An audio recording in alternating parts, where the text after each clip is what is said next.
that is 25 lakh. Yes, Can in a good company, like, Swiggy scale or higher, should be 20, 25 lakh. I still feel like if you are a developer in a large business today, you have to be extremely specialized to add value.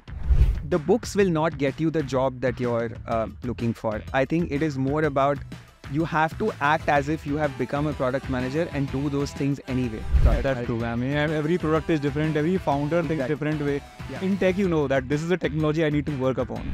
No matter what you're building, everyone around you will have an opinion as well. Like your engineering manager will have an opinion, your analyst will have an opinion, your design will disagree with you. Earlier, it was like you were doing everything. Now, it's like more expertise needed in a particular field. I think that the leap from engineering to product management is much shorter than a leap from, let's say, a product analyst to a product manager. The world is changing quite rapidly now with AI, and because of that, the leverage that every product manager has is increasing.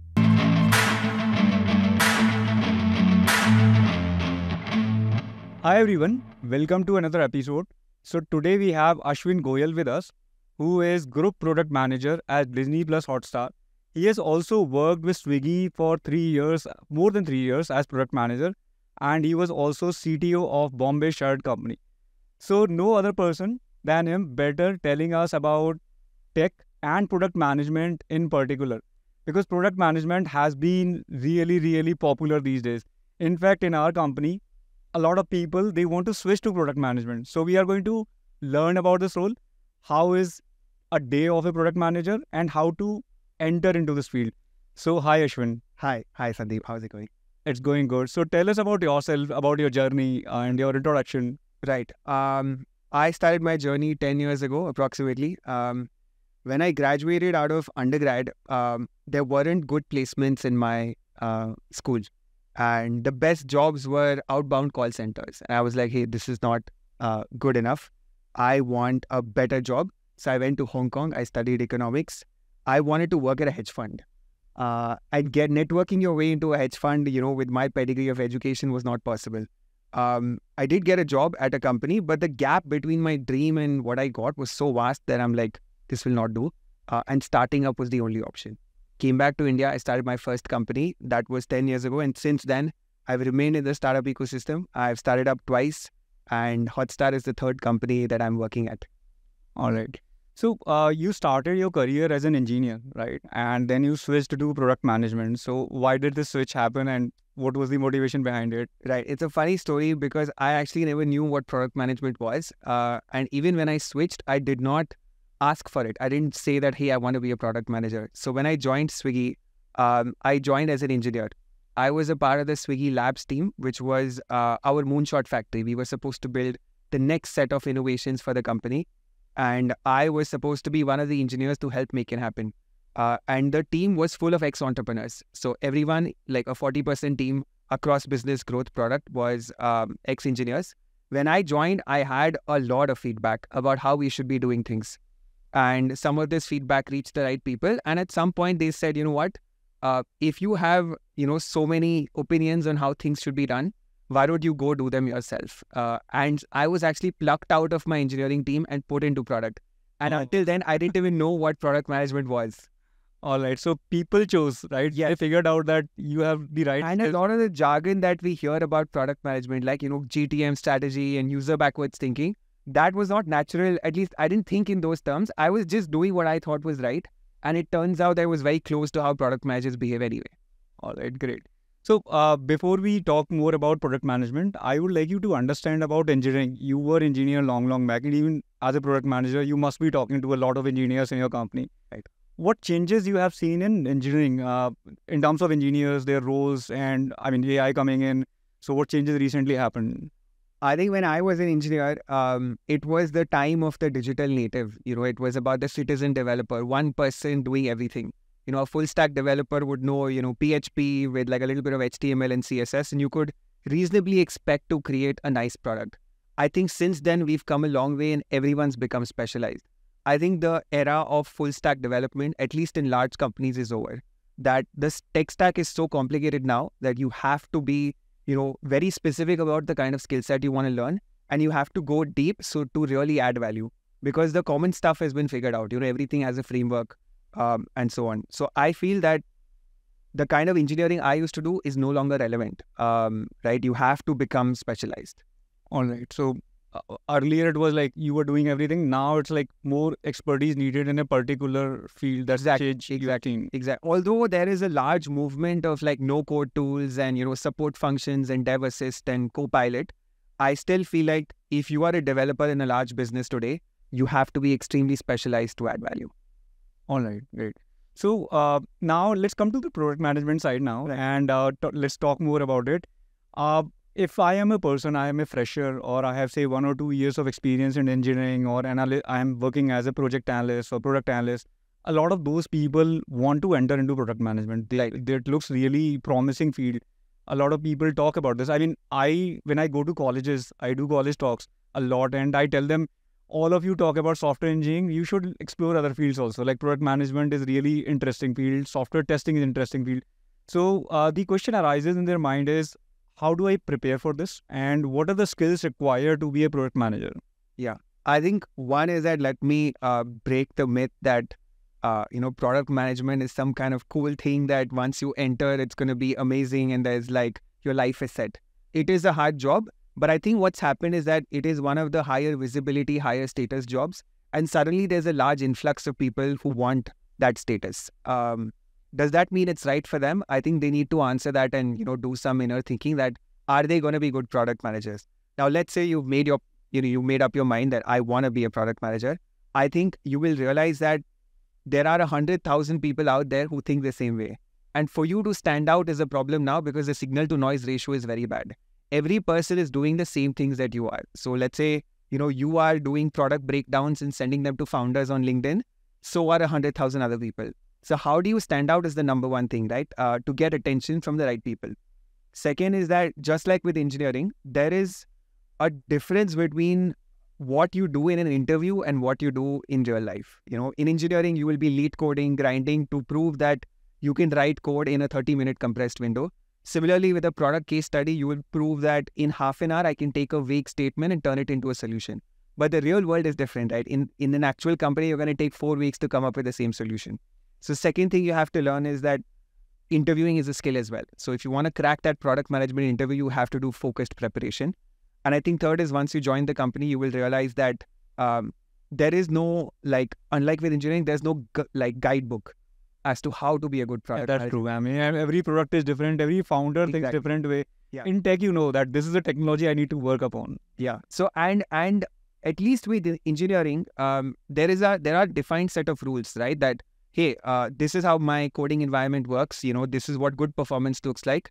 With product management, it's like unknown. I don't know what a product looks like. I don't even know what the North Star metric is. And when you come in as a fresher, or especially as someone who has low experience, I think you will, spend the first couple of years just understanding what does user backwards thinking mean. And I think once you figure that out, it's a little bit of rinse and repeat throughout your career, maybe in like higher and higher leverage formats. So I just want to, ask you, like, if I'm a person, I'm a fresher, right? I want to be a product manager. So one thing you said, you need to break down the product. You need to understand it really well. And a lot of people send a lot of messages. They want to be product manager. But what are the topics? Are there any books, any courses, or anything that I can refer to be a product manager? I can definitely recommend some books, but I think the books will not get you the job that you're looking for. I think it is more about you have to act as if you have become a product manager and do those things anyway. So let's say you're an engineer in a company and you want to switch from engineering to product management. It is not that the day you become a product manager, something will magically change and you will now start doing user backwards thinking. It is that today itself, the next time whoever tells you to do something from an engineering perspective, you should ask the question, why? Like, why am I building this? What will this have? What impact will it have on my consumer? And if you keep doing that again and again, I think you will naturally start to think like a product manager. And then the transition from whatever you're doing to product management will feel a lot more seamless. So the way I understand is it's more about the thought process. It's not about pure development or something. You need to understand from user's perspective, business perspective. You need to ask a lot of questions, why everything is being done and how, rather than how, why. Yeah. And it is not a defined approach, right? Because there are different kinds of product managers. Like I come from an engineering background, so I tend to think about tech when I'm thinking of products because I'm wired like that. But I have also seen doctors who've become product managers, and they maybe take a more methodical approach that, hey, how can I create a checklist of items that make sure that I'm doing right by the consumer?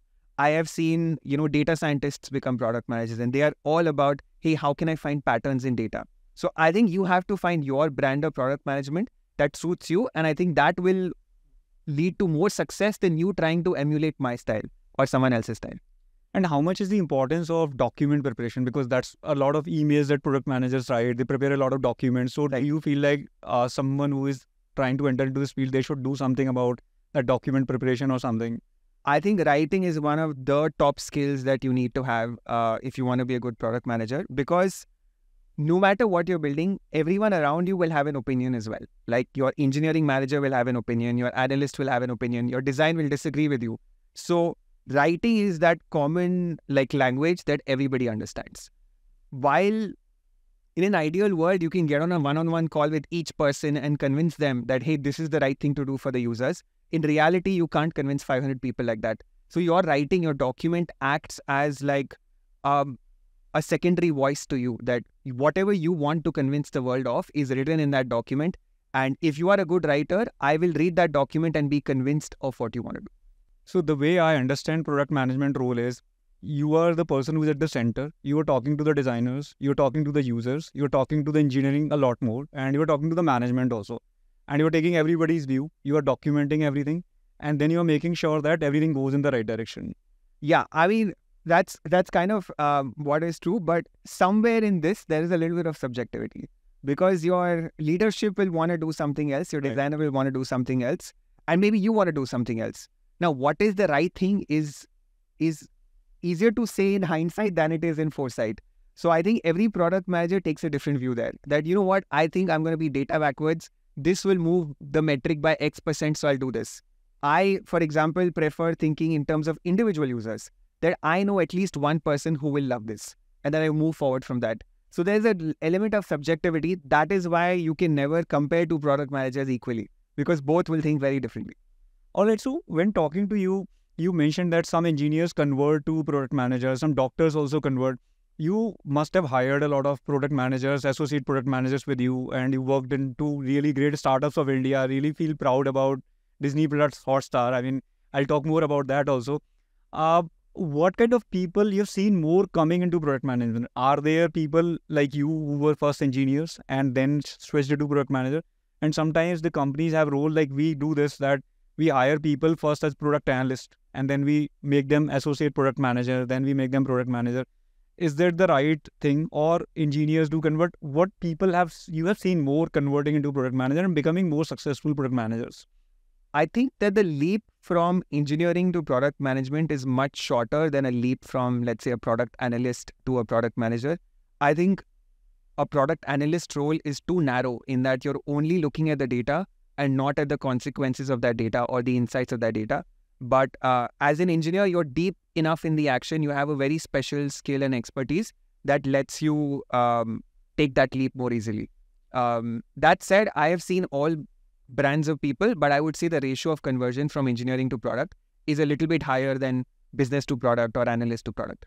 So product managers are mainly, they mainly understand engineering. That's why they are able to better communicate the limitations of the tech. Also, more than that, it is that if you don't know engineering, let's say I'm a product manager who came from another background, very likely your engineer will take you for a ride. They will say that, this will take 4 months to make. Right, true. And you will be like, what do you say? I can build in 4 days myself.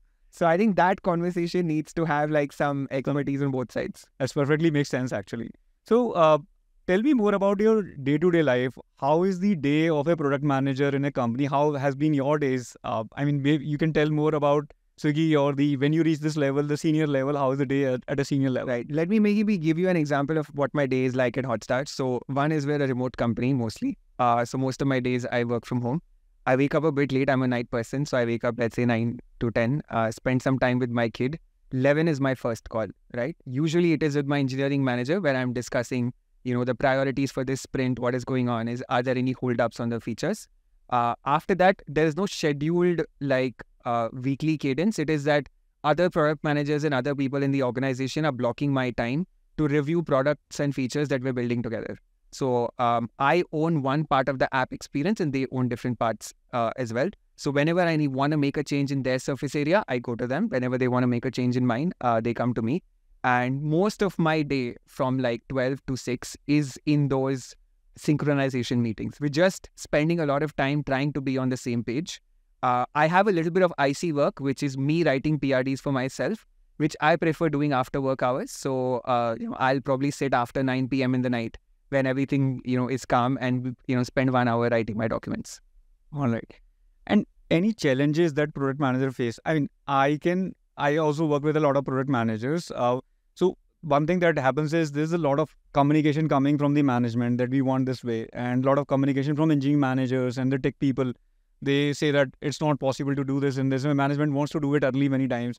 How do you deal with them? I mean, how to deal with them as a product manager? Yeah, I think it is, the product manager is the one who is like pushed around the most, because your engineering manager is saying this can't be done or it will take too long, and your leadership is saying this has to go live next week, and you are stuck in the middle because they won't talk to each other. They will expect the messaging to go through you. And I think the hardest part about this is that when things go right, you get credit, but when things go wrong, you also get blame, right? And that blame also might be because there was a miss on the engineering side. And the only way to solve that is for you to go into a lot of detail, right? Let's say I'm trying to build a product in Hotstar. I need to know from engineering what is the max length of every text field for me to design a good design with my design manager, right? But that takes time for me to build that context. So I think in a good organization, leadership has a little bit of empathy that if we want to release bug-free products at scale, like let's say we do at Hotstar, it does take time. But what as product managers we are responsible for is that you might do 2 things in a quarter, but those 2 things will move the needle.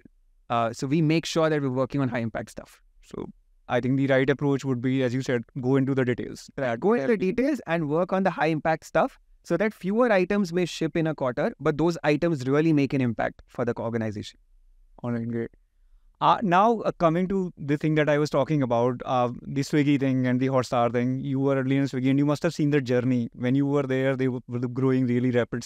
How was it like? I mean, being a product manager there, the company is growing so fast. Yeah, I mean, I have seen the highs and the lows because I survived through the pandemic. I think just before the pandemic, we were obviously growing fast and we were approaching profitability. That was our North Star goal. And I remember hitting like new highs every day. And suddenly there is this pandemic that comes around. Regulations are unclear. Are we allowed to do deliveries or not? I remember our order volume dropped 90% from our peak. And of course, there's fear of layoffs, but also there is fear of whether the product itself makes sense, whether food delivery as a business will exist in a couple of years. Us, we used to get on a daily call with all the founders and all the leaders of the company, trying to make decisions in real time. Something has changed in this city, let's start doing deliveries there. Oh, this government is allowing us to do something, let's do something there. So I think that was a very unique situation that hopefully doesn't repeat itself, where there's no room for planning. It is that we are responding, so PRDs have to be written in 1 hour. When, I remember, I think there were 2 states that said, you know what, we are open to doing alcohol deliveries because with the pandemic, there's no physical shop possible. I remember that feature went live in like a week or 2. Normally it would take 6 months, but we're in such a mad world that stuff is getting built in a week. Hotstar is a different beast though. Swiggy has scale, but Swiggy has predictable scale. Aside from, let's say, New Year's Eve or Christmas or some of these festivals, it is usually that I can predict how much, traffic will come to Swiggy on a daily basis.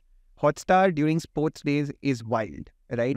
Our traffic goes from 1 million viewers to 50 million viewers, depending on, whether Kohli is batting and whether he's doing a good job.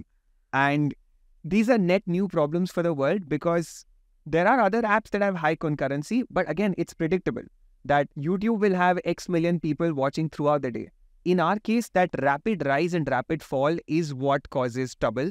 And I think the engineering plus product team at Hotstar is solving new problems for the world because these problems are unique to cricket and unique to India.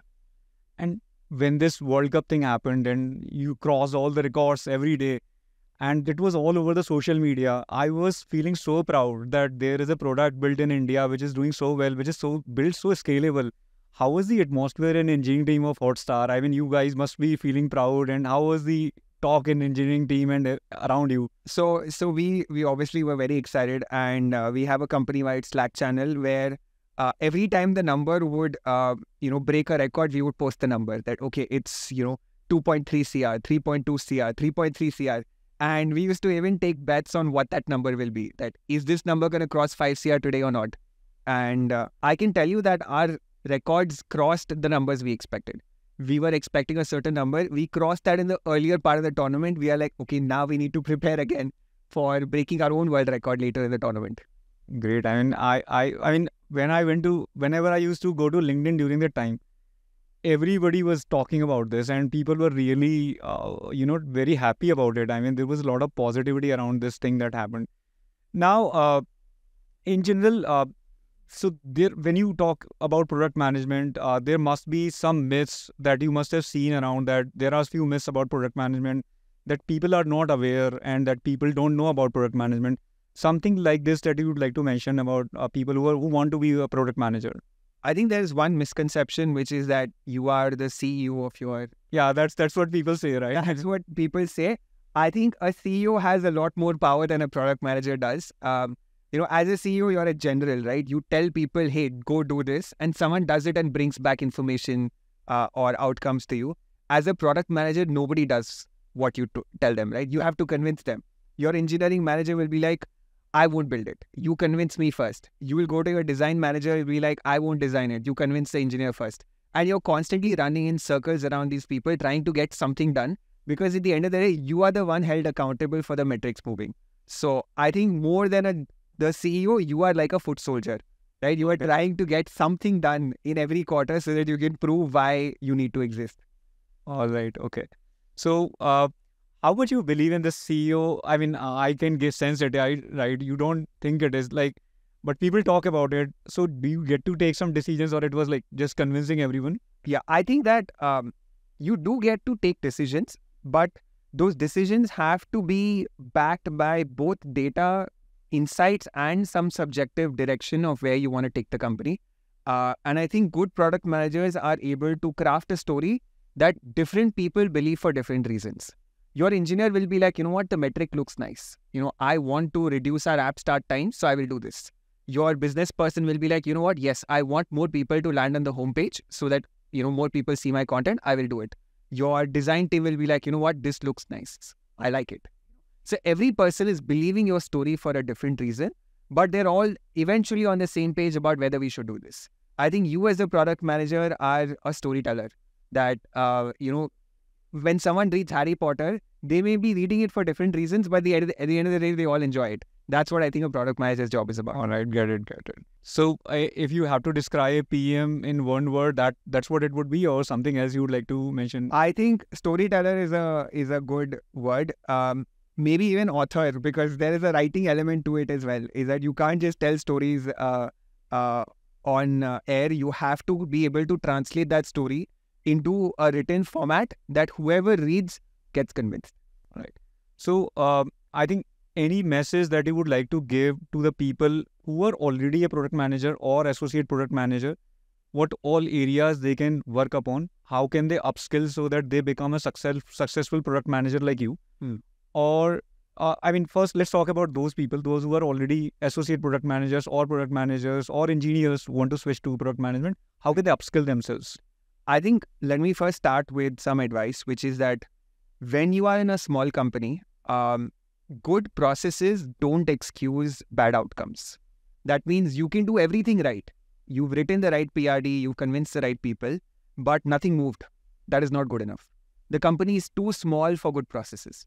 But when you're in a large company, good outcomes cannot excuse bad processes. That means I may have moved the needle by 10%, but I pissed off 10 people in the process. That is not okay. So one is that you have to keep your style in line with the size of your company. I think second is that the world is changing quite rapidly now with AI. And because of that, the leverage that every product manager has is increasing. So when I was at Swiggy, our product manager to engineering ratio was like 4 or 5:1, right? Now in Hotstar, we are roughly around 17 to 20:1. And I feel like 2 years from now, that number will be maybe 30:1. Like fewer product managers will now be responsible for keeping a larger engineering team occupied. That means that you have to be on the cutting edge of AI. You have to use the Copilot to improve your documentation, to improve the quality of your ideas, the depth of your ideas. All right.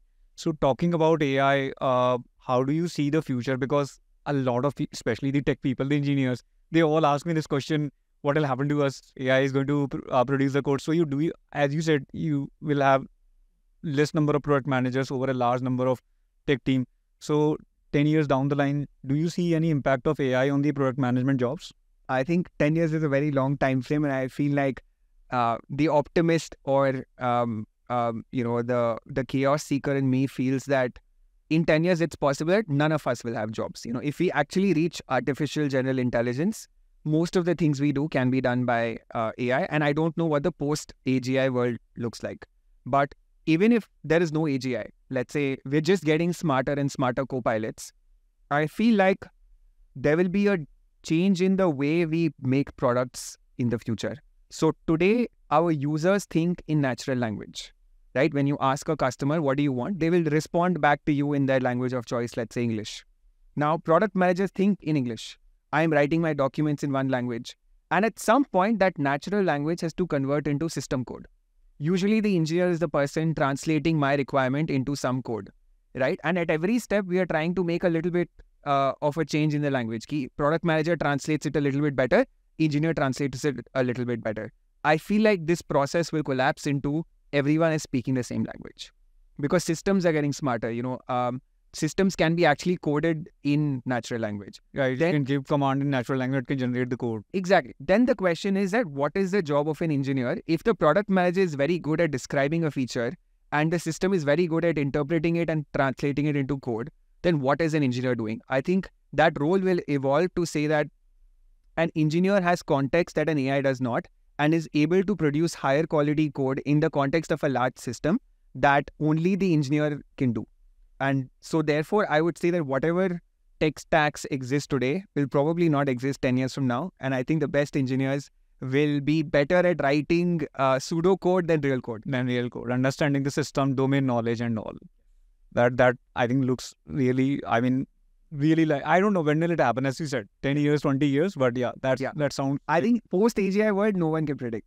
If it's as smart as you and me, then why should we have jobs? It's easier to scale. But I think that's an event that we can't predict. What we can predict is that leverage is going to increase across the board. Every engineer can do more. Every product manager can do more. Now, I think companies have two choices. One is that let me downsize my company so that I can make the same impact with fewer people. But I think most companies will choose option 2, which is that now I expect more from every person. I don't mind having 10,000 people on my payroll, but now I want to ship 100 features per quarter. Right, that's the change I see happening. Now the expectations have gone up. If you were an engineer, you were supposed to do something in 30 days. Now you're supposed to do in much less days because we know that you have AI tools. You have kind of an intern readily available for you all the time. Yes. All right, so we talked about working professionals who have product management. Now then this is going to be the last question. So something about the people who want to enter into the product management, any words for them to, like, any caution or anything like that, this is what you should be do and this is what your role is going to be, this is what you need to prepare for? I think one thing I will say is that you should have good reasons for becoming a product manager. What I see a lot of is, I don't like engineering and product management is the high status job I can look around. So let me go become a PM. And to those people, I say, just because you're thirsty doesn't mean you should drink poison, right? Because product management is a very difficult profession where, just like in engineering, you were learning a hard skill, right? Which is learning how to code, lead code grinding, becoming better at programming. Product management will have a similar learning curve for a new skill set. Second is that it's an ultra competitive market already, because if, the entire startup ecosystem in India needs 100,000 engineers, it only needs a couple thousand product managers, right? Now, given the supply-demand mismatch, you will always struggle to stand out. and therefore you cannot deploy the same strategies that everyone else is deploying. So cold messaging used to be unique when I was, starting my career. Now everybody DMs on LinkedIn. You need to think of something else, right? And third is, as I mentioned earlier, when you join a company, the expectation will be that you can rally the entire organization around yourself. So because engineering tends to be a very, siloed profession where I'm sitting in my room and I'm like in my state of flow and, making stuff happen, product management is the exact opposite of that. You have to collaborate as a means to an end. And if you are not good at that, or if you cannot make yourself an extrovert, at least in some situations, I think you need to revisit that decision. All right. That's true, actually. I worked with a lot of product managers, and communication, talking to people, convincing them, that's what is needed for sure. You miscommunicate. The problem is not that, there's a interpersonal issue. It is that the wrong feature gets built. And then at the end of the day, it is your problem that the wrong thing got shipped out. All right, Ashwin. So please tell us more about the salaries of product managers, because that's what a lot of people would be interested in. Right. First, let me start by saying that I think the best product managers can make a higher income than the best engineers because of leverage. That, the best engineer in the world can probably, look at a system, reduce the latency by X seconds. But the best product manager can get you product market fit, which can turn your Series A company into a unicorn. So one is that. Second is that the quality of product managers has improved in India to the point where I think product managers in San Francisco get paid the same amount that product managers in Bangalore get paid. So obviously the quality of lifestyle here you can afford with that amount is very different. So I will say that reasonably there is no cap on the amount of money you can make as a PM. But I can tell you that cap, whatever it is much higher than what an engineer can make in Bangalore. All right. That's true, actually, because product managers, they impact business a lot. As a software developer, you work on its particular feature, but they impact the overall business. Yeah, I think there are very unique businesses where maybe an engineer can have a bigger impact, where let's say it's a B2B SaaS company where maybe the engineer is acting like a product manager.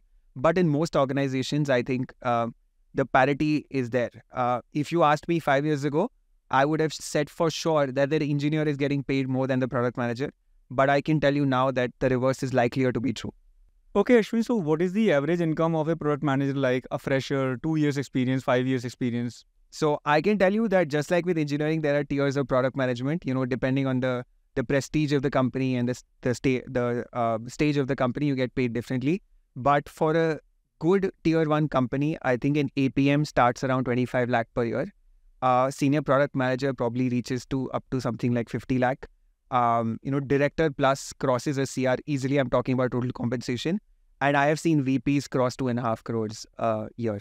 And CPOs can cross like 10, 20 CR as well per year.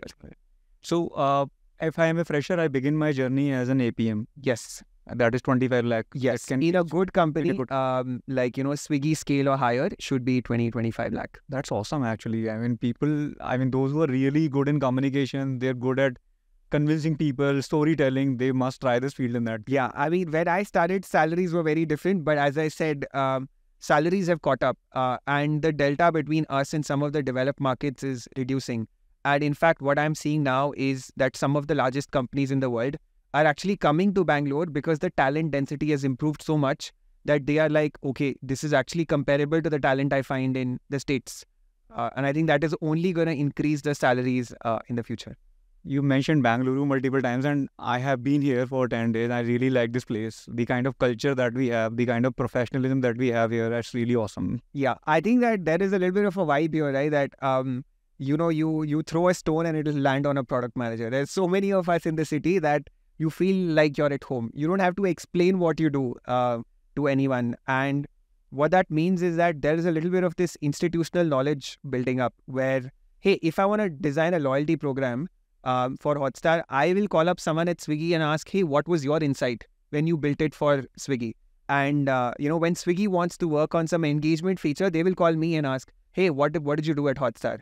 And I think the more good product managers there are in a strong, community, the better products all Indians will get.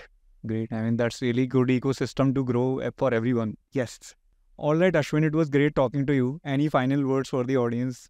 No, I mean, if you believe that you are a great product manager and you want to join Hotstar, feel free to reach out to me. We don't have many openings. As we said, we have a lot of leverage, but I will be happy to look at your application. All right, guys. So it was great talking to Ashwin, and I believe you must have learned a lot from an experienced, successful product manager like him.